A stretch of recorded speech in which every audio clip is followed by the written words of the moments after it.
Hello my dear students, উড়ান পাঠশালা তোমাদের সকলকে স্বাগত জানাই। আজকে আরো একবার ডাব্লিউবিএসএসসি গ্রুপ সিডির প্র্যাকটিস সেট নিয়ে তোমাদের সাথে চলে এসেছি আমি, সৌমেন স্যার। সিলেবাসের মধ্যে যা যা জিনিস রয়েছে সেই সব জিনিস নিয়ে কিন্তু ডিসকাশন হবে, আর এক্সাম ওরিয়েন্টেড ক্লাস হবে, যেগুলো এক্সামে আসার মতন প্রশ্ন। ভিডিওটা ফার্স্ট ক্লাস পর্যন্ত ভালো করে দেখো, আর আমাদের চ্যানেলটাকে সাবস্ক্রাইব করো অবশ্যই। স্টার্ট করে দিই আমরা ফার্স্ট কোশ্চেন ডিসকাশন। প্রথমে প্রশ্নই লসাগু এবং গসাগু থেকে বলছে, ক্ষুদ্রতম সংখ্যাটি নির্ণয় করো যাকে 18, 24, 30 এবং 42 দিয়ে ভাগ করলে যথাক্রমে 5, 11, 17 এবং 29 ভাগশেষ থাকে। এই যে টাইপটা লসাগু গসাগুর ভীষণই ইম্পর্টেন্ট একটা টাইপ। প্রথম কথা হচ্ছে যে আগে এই সংখ্যাগুলো লসাগু করতে হবে, কিন্তু এখানে দেখো ডিফারেন্ট ডিফারেন্ট ভাগশেষ দেওয়া আছে। বলছে এমন একটা সংখ্যা তোমাকে নির্ণয় করতে হবে যাকে 18 দিয়ে ভাগ করলে তুমি 5 অবশিষ্ট পাও, 24 দিয়ে ভাগ করলে 11 অবশিষ্ট পাও, 30 দিয়ে ভাগ করলে 17 এবং 42 দিয়ে ভাগ করে যেন 29 অবশিষ্ট পাও, ভাগশেষ যেন পাও। তাহলে প্রথম কাজ হচ্ছে, আমি যদি জিনিসটাকে একটু ছোট করে তোমাদের ডায়াগ্রাম দেখাই, বলছে এমন একটা সংখ্যা নির্ণয় করো যাকে তুমি 18 দিয়ে ভাগ করে অবশিষ্ট পাবে হচ্ছে 5, যাকে তুমি 24 দিয়ে ভাগ করে অবশিষ্ট পাবে হচ্ছে 11, যাকে তুমি 30 দিয়ে ভাগ করে অবশিষ্ট পাবে হচ্ছে 13, আর যাকে তুমি 42 দিয়ে ভাগ করে অবশিষ্ট পাবে 29। ঠিক আছে, আচ্ছা দেখো এদিকে। আচ্ছা, এটা 13 না, এটা সরি 17, এটা 17, 13 নয়। প্রথম কাজ হচ্ছে 18, 24, 30 আর 42-এর লসাগু নির্ণয় করো। লসাগু করার পর তারপরে কি করতে হবে, এই যে যা দিয়ে ভাগ করছি আর যা ভাগশেষ আসছে তার মধ্যে যে ডিফারেন্স গুলো রয়েছে, যেমন এখানে ডিফারেন্স রয়েছে কত, 13 ডিফারেন্স, এখানেও দেখো 13 ডিফারেন্স, এখানেও দেখো 13 ডিফারেন্স রয়েছে, আর এখানেও দেখো বিয়োগ করলে তুমি 13 ডিফারেন্স পাবে। তাহলে কি করতে হবে, লসাগু করার পর সেখান থেকে 13 মাইনাস করে দিতে হবে, তবে তুমি আনসার পাবে। কি বললাম, লসাগু করার পর সেখান থেকে আমরা 13 মাইনাস করে দেবো, তাহলে আমরা আনসার পাবো। তাহলে 18, 24, 30 আর 42-এর লসাগু করবো এখন।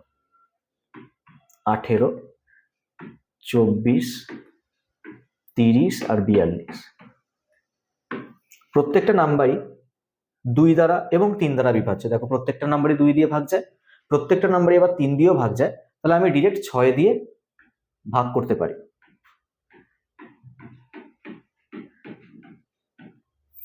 এখন এখানে আমি কোনো সংখ্যাই তোমার এখানে কোনো সংখ্যা দ্বারা বিভাজ্য হচ্ছে না আর কি। তাহলে এক্ষেত্রে লসাগু কত হবে, 6 ইন্টু 3 ইন্টু 4 ইন্টু 5 ইন্টু 7, এটা হয়ে যাবে লসাগু। তাহলে প্রথম কাজ তুমি এটা করে ছাড়ো, 4 5 20 সরিয়ে নাও, এটা হচ্ছে কত, 3 6 18, বা এখানে করো কোন কর, 7 3 7 21, 21-এর সঙ্গে 6 গুণ করলে কত হয়, 21-এর 6 গুণ করলে 1200, 21-এর সঙ্গে 6 গুণ, ঠিক আছে, তার সঙ্গে আরো কত গুণ হচ্ছে, 20 গুণ হচ্ছে, তাহলে এখানে আসছে কত, 2520, এইটা হয়ে গেল হচ্ছে লসাগু। কিন্তু এটা আনসার না, বলেছিলাম কি যে লসাগু ফলটা আসবে সেখান থেকে আমরা আবার 13 মাইনাস করব, যেহেতু গ্যাপগুলো প্রত্যেকটা 13 করে আছে, তাহলে 13 মাইনাস করব। এখান থেকে যদি 13 মাইনাস করি, তাহলে ফাইনালি আমরা যেটা আনসার পাচ্ছি 2507। 2507 হচ্ছে ফাইনাল আনসার। অপশন সি তে আমরা দেখতে পাচ্ছি 2507 রয়েছে, এটা হচ্ছে কারেক্ট আনসার। আচ্ছা, নেক্সট কোশ্চেন আসা যাক।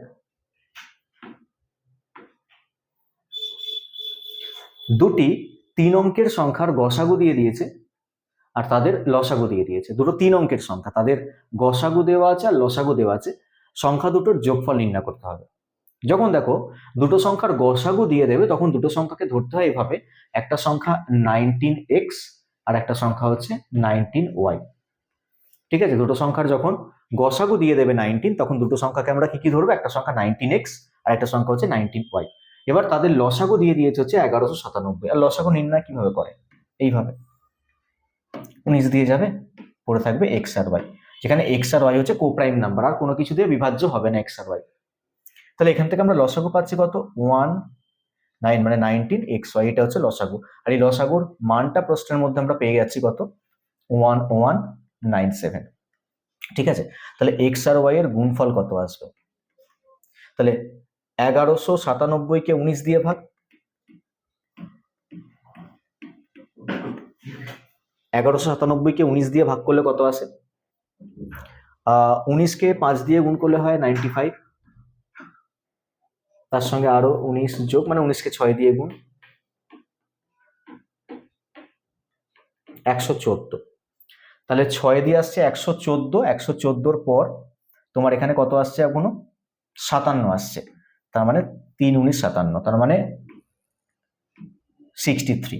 তাহলে কাটাকুটি করার পর আমরা পাচ্ছি কত 63। এবার এই 63কে দুটো কোপ্রাইম নাম্বারের গুণফল রূপে লিখতে হবে। তো কি কি নাম্বার? 7 আর 9, 7 আর 9 গুণ করলে কি হয়? 63 হয়। দেখো 63 কিন্তু 3 এর সঙ্গে তুমি 21 গুণ করে লিখতে পারতে, কিন্তু আমি সেটা লিখবো না। কেন লিখবো না? আমাকে তো কোপ্রাইমে লিখতে হবে, তাই আমি 7 আর 9 নিলাম। এবার একটা সংখ্যা যদি x এর মান 7 হয় আর y এর মান যদি 9 হয়, তাহলে দেখো দুটো সংখ্যা তুমি যেগুলো পাচ্ছ, একটা 19 ইন্টু 7 আর একটা 19 ইন্টু 9। দেখো দুটোই হচ্ছে 3 অঙ্কের সংখ্যা। 19 ইন্টু 7 কত? 7 9 63, আর 14 15 153, আর পরেরটা হচ্ছে 171 171। এখন বলছে এই দুটো সংখ্যার যোগফল কত হবে?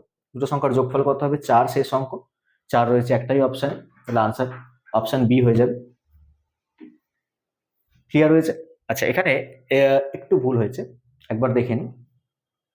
63 12 13, আচ্ছা এটা 133 হবে, 133 হবে, 133 আর এখানে 171 যোগ করলে পাবো কত? 304। অপশন বি হয়ে যাবে হচ্ছে রাইট আনসার। ঠিক আছে, আচ্ছা নেক্সট কোশ্চেন।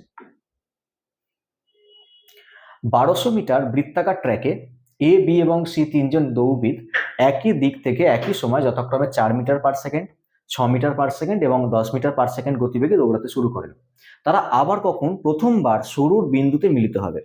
তাহলে আমি কি করব? এখানে পুরো বৃত্তাকার ট্র্যাকটা হচ্ছে 1200 মিটারের, মানে এক পাক হচ্ছে 1200 মিটারের। আমি দেখবো যে প্রথম ব্যক্তি এ, সে আবার ইনিশিয়াল পজিশন যেখান থেকে স্টার্ট করছে, মানে এক পাক দৌড়ে আসতে কত সময় নেয়। তাহলে আমরা কি করব? 1200কে ডিভাইড করব 4 দিয়ে। তাহলে 1200কে 4 দিয়ে ডিভাইড করলে আমরা যেটা পাবো সেটা হচ্ছে 300 সেকেন্ড। 1200কে 4 দিয়ে ভাগ করলে আমরা কত পাবো? 300 সেকেন্ড। তাহলে 300 সেকেন্ড পর প্রথম ব্যক্তি এ আবার এক পাক ঘুরে ইনিশিয়াল পয়েন্টে এসে পৌঁছাবে। বি 1200 মিটার মানে একটা পাক ছুটে আসতে 200 সেকেন্ড সময় নেবে। আর আরেকজন সে হচ্ছে 120 সেকেন্ড সময় নেবে। এবার আমাদের এই তিনটে নাম্বারের একটা কমন মাল্টিপল খুঁজতে হবে। কমন মাল্টিপল মানে হচ্ছে লসাগু। যেটা কমন মাল্টিপল হবে সেই কমন মাল্টিপলটা তোমরা দেখতেই পাচ্ছ যে এদের কমন মাল্টিপল হবে হচ্ছে 600। মানে 300 নামটাতেও 600 আসে, 200 নামটাতেও 600 আসে, 120 নামটাতেও 600 আসে। এই তিনটে নাম্বারের যখন তুমি এলসিএম নেবে মানে লসাগু, দেখবে আসবে কত? 600 সেকেন্ড আসবে। তাহলে 600 সেকেন্ড পর কি হবে? তিনজনে আবার যেখান থেকে স্টার্ট করেছিল সেম টাইমে 600 সেকেন্ডের মাথায় আবার সেই পয়েন্টেই এসে পৌঁছাবে যেখান থেকে স্টার্ট করেছিল। এই যে বলেছে না, প্রথমবার শুরুর বিন্দুতে আবার মিলতে হবে ঠিক কতক্ষণ পর? বলবো 600 সেকেন্ড পর। আর 600 সেকেন্ড মানে এটাকে যদি আমি মিনিটে কনভার্ট করতে চাই, তাহলে এটা কি আমরা কি বলবো? 10 মিনিট বলবো। 13র সেই ক্ষুদ্রতম গুণিতকটা নির্ণয় করতে হবে যাকে 4 5 6 7 এবং 8 দিয়ে ভাগ করলে প্রতি ক্ষেত্রে 3 অবশিষ্ট থাকবে। দেখো এই টাইপের কোশ্চেন গুলো অপশন টেস্ট করাটা হচ্ছে বেটার। বলছে 13র গুণিতক নির্ণয় করতে হবে যাকে 4 5 6 7 8 দিয়ে ভাগ করলে প্রতি ক্ষেত্রে যেন 3 করে অবশিষ্ট পাওয়া যায়। আচ্ছা আমাকে একটা জিনিস বলো, 4 দিয়ে ভাগ করে ভাগ মিলবে এরকম নাম্বার মানে ইভেন নাম্বারই পসিবল, অড নাম্বার তো কখনোই হবে না। কোনো অড নাম্বার 4 দিয়ে ভাগ করে কি মিলবে? কখনোই মিলবে না। ইভেন নাম্বারই কিন্তু 4 দিয়ে ভাগ করে মিলবে। আচ্ছা 4 দিয়ে ভাগ করে তো ইভেন নাম্বার মিললো, কিন্তু যদি 3 অবশিষ্ট আসতে চায় তাহলে সেই ইভেন নাম্বারটার সাথে আমাকে আরো 3 কি করতে হবে? যোগ করতে হবে। এবার ইভেন নাম্বারের সঙ্গে 3 যদি যোগ করি সেই নাম্বারটা হয়ে যায় হচ্ছে একটা অড নাম্বার। শেষ অঙ্কটা অড নাম্বার রয়েছে কিন্তু অপশন ডি, তাহলে অপশন ডিটাই কিন্তু কারেক্ট আনসার হবে। আমি অপশন ডিটাকে একবার তোমাদের চেকও করে দেখিয়ে দিচ্ছি যে এই নাম্বারটা 13 দেখো গুণিতক, 13 দিয়ে এটাকে ভাগ করো, 9243 তাকে আমরা যদি 13 দিয়ে ভাগ করি, 7 × 91, 14, 13 × 13, 13 × 13, দেখো ভাগ মিলছে।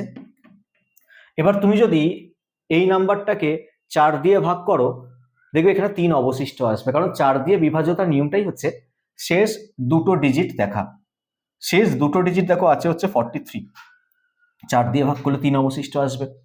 5 দিয়ে ভাগ করলেও 3 অবশিষ্ট আসবে, কারণ শেষে একটা 0 তৈরি হবে, 3 অবশিষ্ট হিসাবে চলে আসবে, শেষ ডিজিটেও 3 রয়েছে। 6 দিয়ে ভাগ করার রুল, 6 দিয়ে ভাগ করে দেখে নিতে হবে যে কত অবশিষ্ট আসছে। 7 দিয়ে ভাগ করে তুমি দেখে নাও, এটা 3 অবশিষ্টই আসবে। 8 দিয়ে ভাগ করেও আমরা লাস্ট 3টে ডিজিট চেক করি, লাস্ট 3টে ডিজিট যখন তুমি 8 দিয়ে ভাগ করে দেখবে 3 অবশিষ্ট পাওয়া যাচ্ছে। তাহলে এটা করলাম, আমরা অপশন টেস্ট করলাম। আর এটাকে যদি তুমি লেন্দি প্রসেসে করতে চাইতে তাহলে কি করতে হতো, এই সংখ্যাগুলো লসাগু করতে হতো। লসাগু করার পর লসাগুর সাথে 1, 2 বা 3 এভাবে তোমাকে গুণ করতে করতে দেখতে হতো, গুণ করার পর আবার 3 অবশিষ্ট, মানে 3 আরো যোগ করতে হতো সেই গুণফলটার সাথে। তারপর চেক করতে হতো যে নাম্বারটা আমরা পেলাম সেই নাম্বারটা 13 দিয়ে ভাগ মিলছে কিনা। যদি না মেলে তাহলে আবার আমরা অন্য একটা নাম্বার দিয়ে গুণ করব। এই করে আমরা আবার 3 যোগ করব, যোগ করে যে নাম্বারটা পেলাম তাকে 13 দিয়ে ভাগ করবো, দেখবো ভাগ মিলছে কিনা। এর করে প্রসেসটা অনেকটা লেন্দি হবে। তো সেক্ষেত্রে এই মানে এই কোশ্চেনটার সহজ উপায় হচ্ছে অপশন টেস্ট।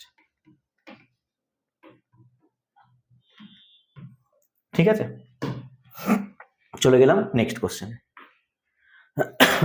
40 জন ছাত্রের গড় ওজন 45 কেজি। যদি শিক্ষকের ওজন যোগ করা হয় তাহলে গড় ওজন 0.5 কেজি বৃদ্ধি পায়।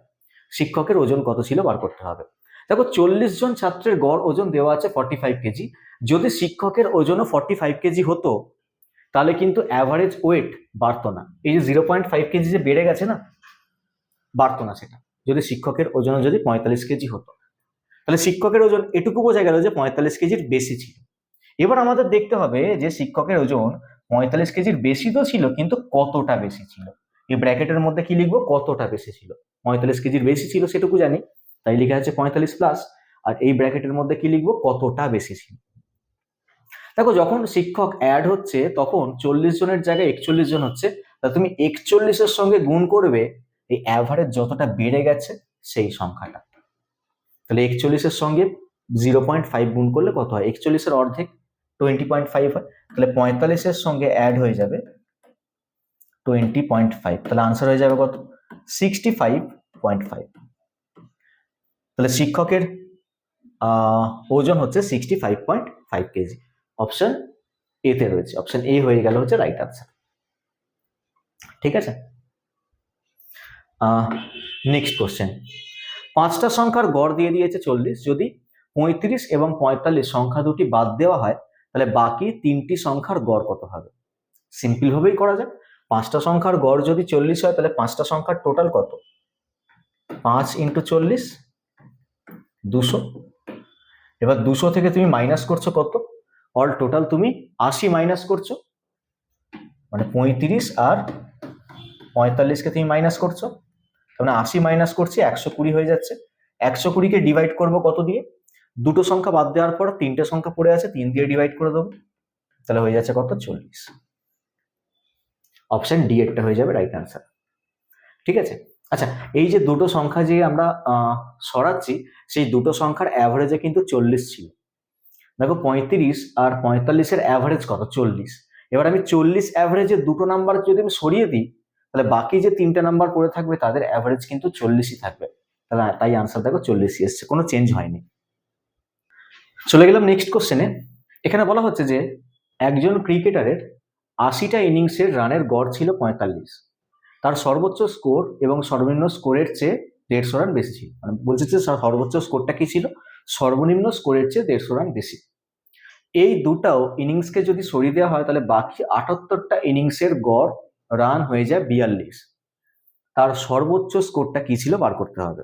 দেখো ভালো করে শোনো, এটাকে যদি আমরা ডেসক্রিপটিভে সলভ করতাম তাহলে করতে হতো এইরকম, 80টা ইনিংসের টোটাল রান হচ্ছে 45, তাহলে 80টা ইনিংসের টোটাল 80টা ইনিংসের গড় রান হচ্ছে 45, তাহলে 80টা ইনিংসের টোটাল রান বের করতে আমরা কি করবো, 80-র সাথে 45-কে গুণ। এরকম দেখো, যখন আমরা দুটো ম্যাচকে সরিয়ে দিচ্ছি, সেই দুটো ম্যাচের রান যখন সরে যাচ্ছে, তখন 78টা ইনিংস আর তাদের গড় রান হয়ে যাচ্ছে 42। তাহলে আমি যদি 78-এর সঙ্গে 42 গুণ করি, তাহলে 78টা ইনিংসের আমরা টোটাল রান পাবো। তাহলে 80টা ইনিংসের টোটাল রান থেকে যদি আমরা 78টা ইনিংসের টোটাল রানকে সরিয়ে দিই, তাহলে সেই দুটো ইনিংসের আমরা টোটাল রান পাবো যে ইনিংসগুলোকে আমরা সরিয়ে দিয়েছিলাম। তার মানে হাইয়েস্ট আর লোয়েস্ট করে যোগফলটা সেই জায়গা থেকে পাবো। তাহলে হাইয়েস্ট আর লোয়েস্ট করে যোগফল পেতে গেলে আমাকে কি করতে হবে? 80-র সঙ্গে 45 গুণ করার পর আমাকে 78-এর সঙ্গে 42-কেও গুণ করতে হবে, তারপর তাদের মধ্যে ডিফারেন্সটাকে নিতে হবে। তাহলে হাইয়েস্ট আর লোয়েস্ট করে যোগফল পাবো। আর কি বলেছে এখানে? হাইয়েস্ট আর লোয়েস্ট করে ডিফারেন্সটা বলে দিয়েছে 150 রান, কারণ বলেছে হাইয়েস্ট কোরটা লোয়েস্ট কোরের থেকে 150 রান বেশি, তাহলে হাইয়েস্ট আর লোয়েস্টের ডিফারেন্স বলে দিয়েছে। তাহলে আমি হাইয়েস্ট কোরটা কি করে বের করব? দেখো, একটা তো আমি প্রসেস দেখালাম, সেই প্রসেসে তোমরা করে নিও। আর আরেকটা শর্টকাটেও করা যায়। 80টা ইনিংসের গড় রান ছিল 45। 80টা ইনিংসের গড় রান ছিল 45। এখন আমি যে দুটো ইনিংসকে সরাচ্ছি তাদের গড় রানও যদি 45 হতো, তাহলে অ্যাভারেজটা কিন্তু কমতো না। এখানে দেখো অ্যাভারেজটা কমে গেছে। তার মানে যে দুটো ম্যাচকে আমরা সরিয়েছি তাদের টোটাল রান যদি 90 হতো, তাদের টোটাল রান 45 করে যদি 90 হতো, তাহলে অ্যাভারেজ তো কোনো চেঞ্জ হতো না। কিন্তু অ্যাভারেজটা চেঞ্জ হয়েছে কেন? অ্যাভারেজটা কমেছে কেন? কারণ যে দুটো ম্যাচ সরেছে তারা বেশি রানের ম্যাচ, সেগুলো সরে গেছে, মানে টোটালে বেশি রান ছিল। কতটা বেশি রান ছিল? দুটো ম্যাচ সরে যাওয়ার পর এখন 78টা ইনিংস, আর অ্যাভারেজ কমেছে কত? অ্যাভারেজ কমেছে দেখো 3, তাহলে 78-এর সঙ্গে 3 গুণ হবে। তাহলে ক্যালকুলেট করা যাক। আচ্ছা, এটা যেটা পাচ্ছে, এটা কি পাচ্ছে জানো? সেই দুটো ম্যাচের টোটাল রান পাচ্ছে, যে দুটো ম্যাচকে সরানো হয়েছে। 78-এর সঙ্গে 3 গুণ করলে কত হয়? 3 আসছে 24, 4 হাতে 2, 23। তাহলে যোগ করলে আসছে হচ্ছে 4, 324। ঠিক আছে, দুটোকে যোগ করলে কত আসছে? 324। তাহলে সেই দুটো ম্যাচের টোটাল রান হচ্ছে 324 রান। হাইয়েস্ট করে আর লোয়েস্ট করে ডিফারেন্স দিয়ে দিয়েছে হচ্ছে 150। তাহলে আমরা কি করবো? এখান থেকে হাইয়েস্ট করে বের করতে এটার সঙ্গে 150 যোগ করে 2 দিয়ে ভাগ করে দেবো। তার মানে দেখো, highest plus lowest equal to হচ্ছে 324, আর হাইয়েস্ট মাইনাস লোয়েস্ট এটা হচ্ছে কত? 150। আমি কি করছি? হাইয়েস্ট কোডটা বের করছি। তাহলে লোয়েস্ট কেটে যাচ্ছে, তাহলে 2 হাইয়েস্টের মান কত আসছে? এই দুটোকে অ্যাড করলে 4, 7, 4, তাকে 2 দিয়ে ভাগ। হাইয়েস্ট কোডের মান, এটাকে 2 দিয়ে ভাগ করলে কত আসবে? 237। তাহলে 237 রান। অপশন বি হয়ে যাবে হচ্ছে রাইট আনসার। ঠিক আছে, চলে গেলাম নেক্সট কোশ্চেন। দুধ এবং জলের একটা মিশ্রণে দুধ আর জলের অনুপাত হচ্ছে 4:1। 20 লিটার মিশ্রণ বের করে সেখান থেকে 20 লিটার জল ঢালা হচ্ছে, নতুন অনুপাত হয়ে যাচ্ছে 2:1। আচ্ছা, যদি 20 লিটার আমরা জল ঢালি, তাহলে দুধের পরিমাণ কিন্তু দুটো জায়গাতেই কিন্তু সেম থাকবে। তাহলে এখানে দুধ আর জলের অনুপাত রয়েছে 4:1, আর পরে অনুপাত হয়েছে হচ্ছে 2:1। আমরা দুধের পরিমাণটাকে সেম বানাবো, মানে নিচের রেশিওটাকে আমরা আরো 2 দিয়ে গুণ করবো। তাহলে এই রেশিওটা যেমন আছে 4:1 তেমন থাক, নিচের রেশিওটাকে আমরা 2 দিয়ে গুণ করে পেলাম হচ্ছে 4:2। নেক্সট, কতটা অংশ রিপ্লেস করা হয়েছে সেটা বের করতে আমরা কি করব? এই দুটো ডিফারেন্স নেবো আর নিচের দুটোকে যোগ করব। 1/6 অংশ মিশ্রণ রিপ্লেস করা হয়েছে, সেই 1/6 অংশ মানেই হচ্ছে 20 লিটার। তাহলে 1 অংশ মানে কত? 120 লিটার। 1 অংশের মান যেটা পাচ্ছি সেটা হচ্ছে টোটাল মিশ্রণটার পরিমাণ। টোটাল মিশ্রণে দুধ আর জলের অনুপাত ছিল 4:1, তার মধ্যে জানতে চাইছে যে দুধের পরিমাণ কত ছিল। তাহলে 120-র সাথে আমরা গুণ করে দেবো 4/5 অংশ। 5 এটা কেটে হয়ে যাবে 24, তাহলে 4 24 হয়ে যাবে 96। তাহলে 96 লিটার অপশন নাম্বার 1, 1 নম্বর অপশন হয়ে যাবে right answer, option A. P এবং কিউ একটি ব্যবসায় 13:8 অনুপাতে বিনিয়োগ করে, তাদের লাভের অনুপাত 7:5।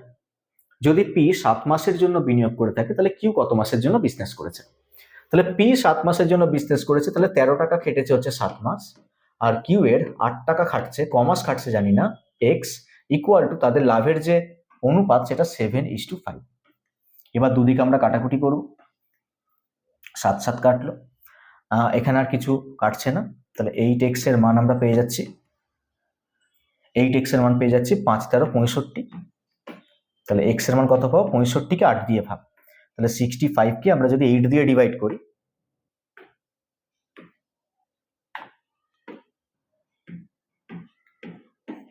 28 64, তাহলে 8.125 পাই। তাহলে এত মাস, অপশন বি, এত মাসের জন্য বিজনেস করেছিল হচ্ছে কিউ। ইনভেস্টমেন্টের সঙ্গে টাইম গুণ করলে যেটা পাওয়া যায় সেটা হচ্ছে প্রফিট, তাই এখানে প্রফিট রেশিওটাকে লেখা হয়েছে এইভাবে, একটা ইকুয়েশন তৈরি করে প্রফিট রেশিওটাকে লেখা হয়েছে। এ একটি কাজ 5 দিনে, বি 10 দিনে, সি 15 দিনে করতে পারে, তারা একসাথে কাজ করলে কাজ কত দিনে শেষ করবে? তাহলে এ একটা কাজ 5 দিনে করতে পারে, বি সেই কাজটা 10 দিনে করতে পারে, আর সি সেই কাজ 15 দিনে করতে পারে। ঠিক আছে, লসাগু নিয়ে নেবে, এদের লসাগু হচ্ছে 30, 6, 3, 2, এগুলো হচ্ছে এফিসিয়েন্সি। তিনজনের মোট এফিসিয়েন্সি হচ্ছে 11, তাহলে 30কে যদি আমরা 11 দিয়ে ডিভাইড করে দিই তাহলে পেয়ে যাবো তিনজনে মিলে একসাথে কাজ কমপ্লিট করতে কত সময় নেবে। তাহলে আনসার হয়ে গেল অপশন 8, 30-এর 11 দিন সময় নেবে। নেক্সট কোশ্চেন, 12 জন পুরুষ একটা কাজ 10 দিনে করতে পারে, যেখানে 10 জন মহিলা সেই কাজ 18 দিনে করতে পারে। 4 জন পুরুষ এবং 6 জন মহিলা একসাথে কাজটা করতে কদিন সময় নেবে? দেখো, এটাকে এইরকম ভাবে করে দেওয়া যাক। 12 জন পুরুষ যদি একটা কাজ 10 দিনে করে, এখানে আছে হচ্ছে 4 জন পুরুষ। ভালো করে শোনো, 12 জন পুরুষ যদি একটা কাজ 10 দিনে করে, তাহলে 4 জন পুরুষ কদিনে করবে? একজন পুরুষ করলে 120 দিন সময় নেবে, তাহলে 4 জন করলে 30 দিন সময় নেবে, তাই না? আমরা ঐকিক নিয়মে আগে কি করছি, যে 12 জন পুরুষ যদি একটা কাজ 10 দিনে করে, তাহলে 4 জন পুরুষ কদিন সময় নেবে? 30 দিন সময় নেবে, তাহলে 4 জন পুরুষ সময় নেবে হচ্ছে 30 দিন। আচ্ছা, এখানে বলছি যে 10 জন মহিলা একটা কাজ 18 দিনে করতে পারে, তাহলে আমি কি এইরকম ঘুরিয়ে দিতে পারি যে 18 জন মহিলা কাজটা 10 দিনে করতে পারবে? 18 জন মহিলা কাজটা 10 দিনে করতে পারবে। আচ্ছা, 18 জন মহিলা যদি কাজ 10 দিনে করতে পারে, তাহলে 6 জন মহিলা, মানে 3 ভাগ মহিলা কাজটা 30 দিনে করবে, 3 গুণ হয়ে যাবে। এবার এরাও কাজ করছে 30 দিনে, এরাও কাজ করছে 30 দিনে, তাহলে মিলিতভাবে যদি কাজ হয় তাহলে কাজ কদিনে শেষ হবে? 15 দিনে কাজ শেষ হয়ে যাবে, তাই না? এদের এফিসিয়েন্সি যখন জুড়ে যাবে তখন তো ডবল এফিসিয়েন্সি নিয়ে কাজ হবে, তখন কাজ তাড়াতাড়ি 15 দিনে কাজ শেষ হয়ে যাবে। এটাও 30, এটাও 30, মানে কাজ 15 দিনে শেষ হবে। এইভাবে মাইন্ড ক্যালকুলেশন করা যেতে পারে। নেক্সট বলছে, একটি ট্রেন একই দিকে 2 কিলোমিটার প্রতি ঘন্টা এবং 4 কিলোমিটার প্রতি ঘন্টা গতিবেগে হাঁটা দুজন ব্যক্তিকে যথাক্রমে 9 এবং 10 সেকেন্ড অতিক্রম করে ট্রেনটির দৈর্ঘ্য নির্ণয় করো। দেখো, একটা ট্রেন যখন দুজন ব্যক্তিকে অতিক্রম করছে তখন ট্রেনটা তার নিজের লেন্থকেই কিন্তু অতিক্রম করছে। ট্রেনটার গতিবেগ দেওয়া নেই, লোকগুলোর গতিবেগ দেওয়া আছে, লোকগুলো সেম ডিরেকশনে মুভ করছে। ঠিক আছে, তাহলে দেখো ট্রেনটার গতিবেগকে ধরে নিলাম এক্স, রিলেটিভ স্পিড প্রথম ক্ষেত্রে x-2, রিলেটিভ স্পিড দ্বিতীয় ক্ষেত্রে x-4। প্রথম ব্যক্তিটাকে অতিক্রম করতে 9 সেকেন্ড লেগেছে, 9 দিয়ে গুণ করলাম, রিলেটিভ স্পিডের সঙ্গে 9 গুণ করলে যেটা পাওয়া গেল সেটা হচ্ছে ট্রেনটার লেন্থ পাওয়া গেল। এখানেও রিলেটিভ স্পিড তার সঙ্গে 10 গুণ করে যেটা পাওয়া গেল সেটা ট্রেনটার লেন্থ পাওয়া গেল। আর লেন্থ একটাই ট্রেন যেহেতু ইকুয়াল হবে, তাহলে এখান থেকে আমরা এক্স এর মান পেয়ে যাব। তাহলে 9x মাইনাস 9 দুগুণে 18 ইকুয়াল টু 10x মাইনাস 40। তাহলে এক্স এর মান আমরা পেয়ে গেলাম কত? এটা এদিকে যদি নিয়ে আসি তাহলে 22, এক্স এর মান পেয়ে গেলাম হচ্ছে 22। এবার এক্স এর মান তুমি এক জায়গায় বসিয়ে দাও, এই জায়গায় বসিয়ে দাও এক্স এর মানকে, কোন এক জায়গায় বসিয়ে দিই, দেখি এক্স এর মান কত আসছে আর একবার দেখি।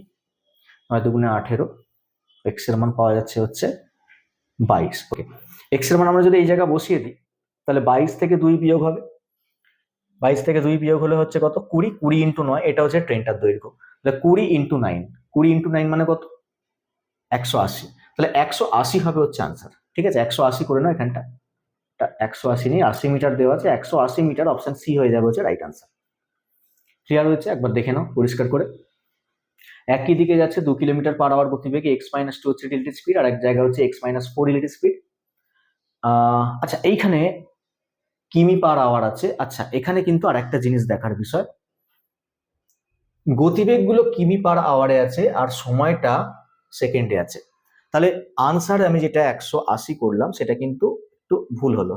ঠিক আছে, এটাকে একটু কারেকশন করি।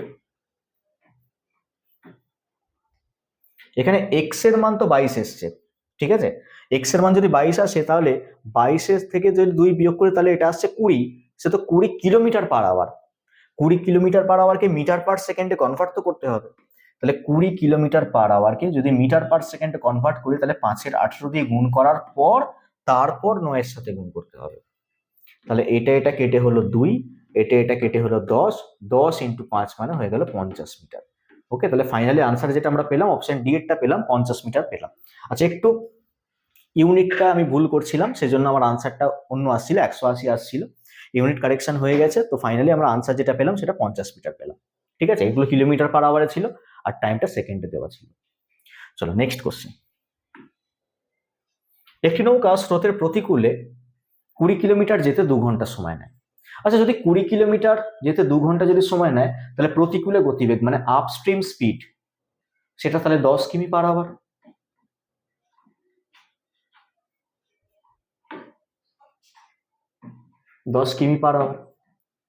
আর ডাউনস্ট্রিম স্পিড অনুকূলে 30 কিলোমিটার যেতে 1 ঘন্টা নেয়, তাহলে ডাউনস্ট্রিম স্পিড কত?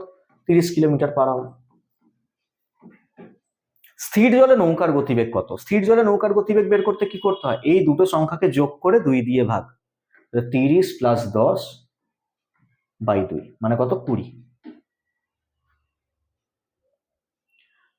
এটা কত? 1 ঘন্টা সময় নিচ্ছে, 30 plus 10 by 2 20 kilometre per hour.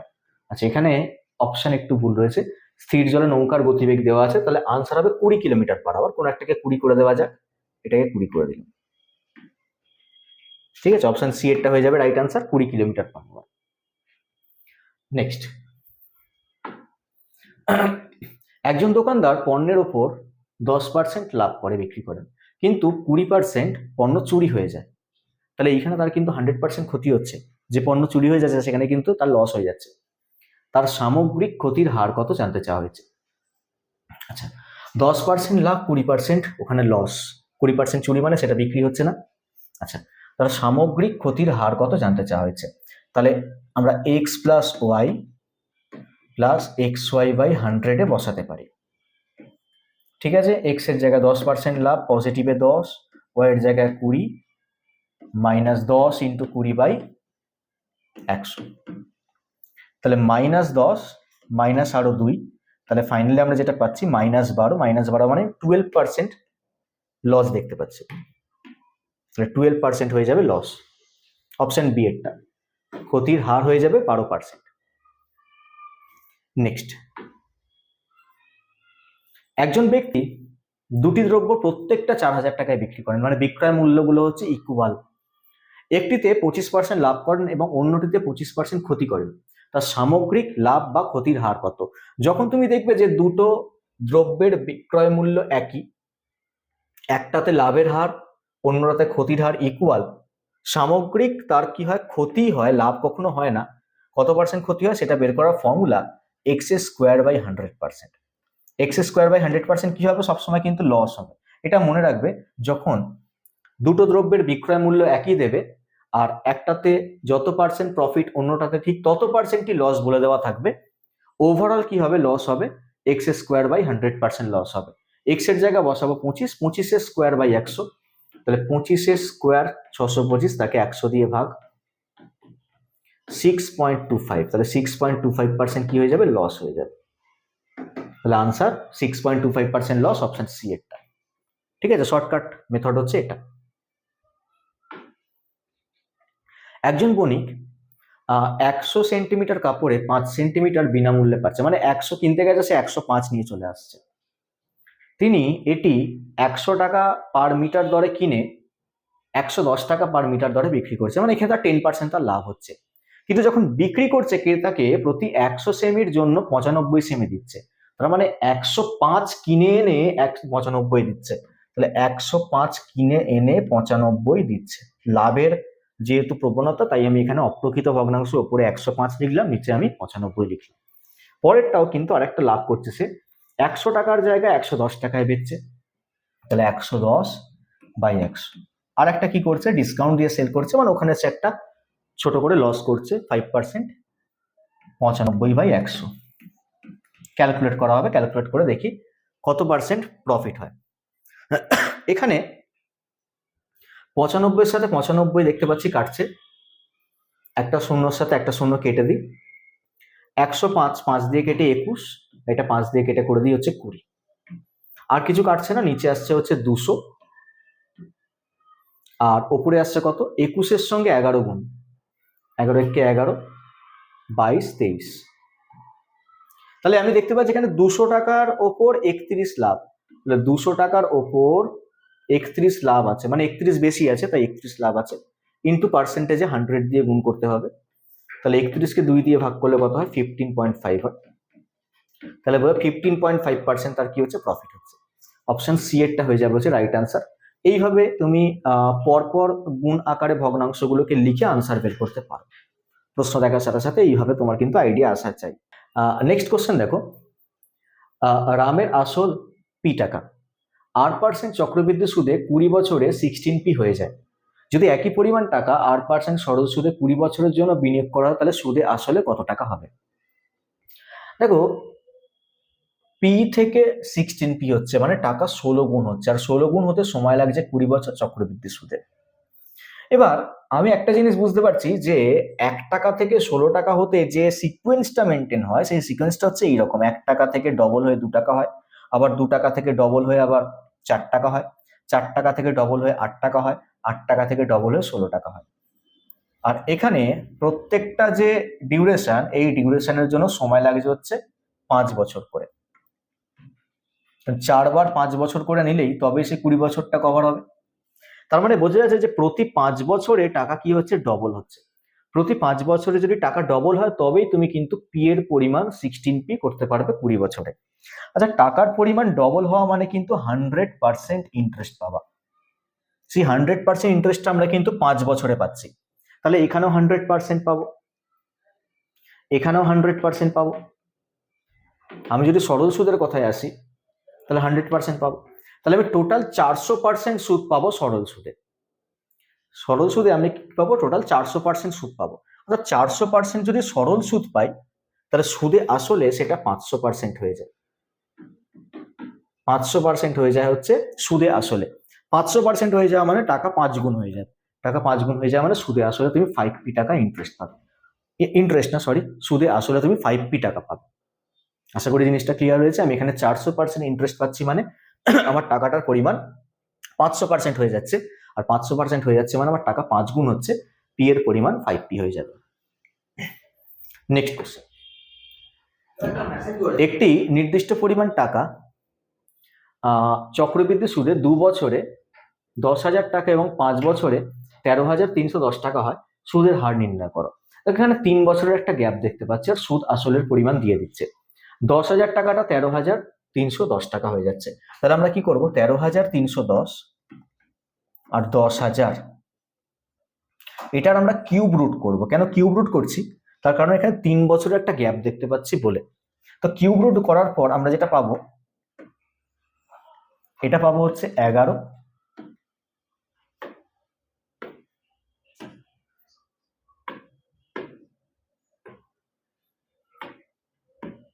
এটা পাবো হচ্ছে 11, আর নিচে পাবো হচ্ছে আমরা 10।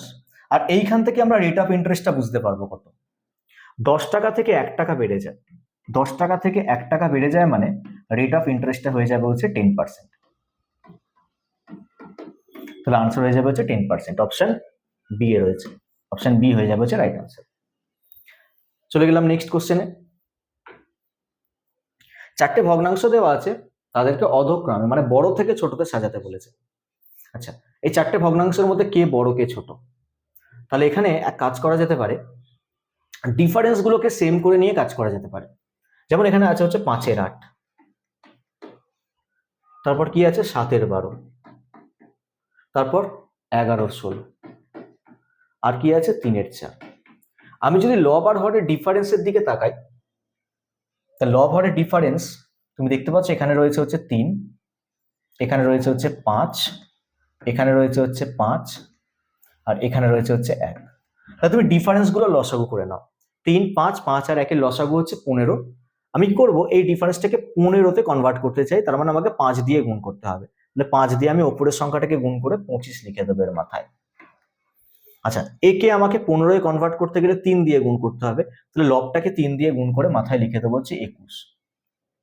এটাকেও 3 দিয়ে গুণ করতে হয়, মাথায় লিখে দেবো 33।